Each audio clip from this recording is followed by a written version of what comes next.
He just said that. Mr. Beast did a part on me and he said, yeah, you can do a podcast, you chop it up, then he's all right. It's cool. The reason in my business philosophy and my life philosophy is that efficiency wins, right? If I had to get in a fight in a boxing match and I had to box someone, I had to be as efficient as possible. Yeah. In the Kung Fu movies, when you see a guy doing a backflip to dodge a punch, the reason you don't do that is because it takes more energy to do a backflip than does throw a punch. So you're going to lose in the long run, right? You have to be as efficient as possible.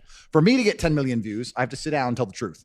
For him to get 10 million views, he needs to build a house and get this and money and I'm more efficient than his channel. So in the long run, this is why it's hard for people to do what I did, because to produce content that gets that many amount of views, and it's not just talking, you have to spend serious money and time, and it just doesn't work. Well, wait, hold on. I think going off that, he also said that you started this method where you went on every single podcast, but that wasn't true in the beginning. No, absolutely not. You would go on a podcast for 2 hours, but you would say so much that you could clip up that he thinks he's like, I got to go on every single podcast in the world to accomplish what you did. He didn't relate it like that directly. He just said that. He said that on the last one. He was just saying about the fact Mr. Beast because he got rinsed in poker. No, it's just about the fact that the clips You that play were being cards? used. I do play cards. Yeah, he beat me for 100K. Of course he did. And What do you mean, of course he did? Listen, of course he did. And Why do you say that? Bro, that's life. And I'm not insulting Mr. Beast in any way. I'm just saying that he was wrong about a few things. Firstly, I'm certainly not a podcast forward in any regard. In fact, that's what I'm saying. I turned down 95%. That's what I'm saying, bro, Brad. And I want to state all this, and I'm not being arrogant. The easiest way you can guarantee a big viewing channel on your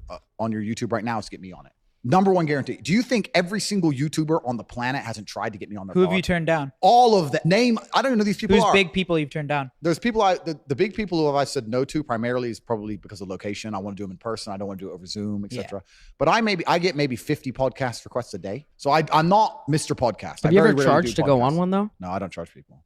I allow you all to enjoy the monetization of the millions of people I'll bring you for free because I'm a charitable man. I'm very generous and nice. My house is big enough. Yeah, So that's the first thing he's wrong about. And secondly, you have to sit there in that podcast and you have to give 2 hours of fire. You have to give genuine value. And that means you have to live the life worth living and you have to have interesting stories and struggle and blah, blah, blah. And that's the hard part, right?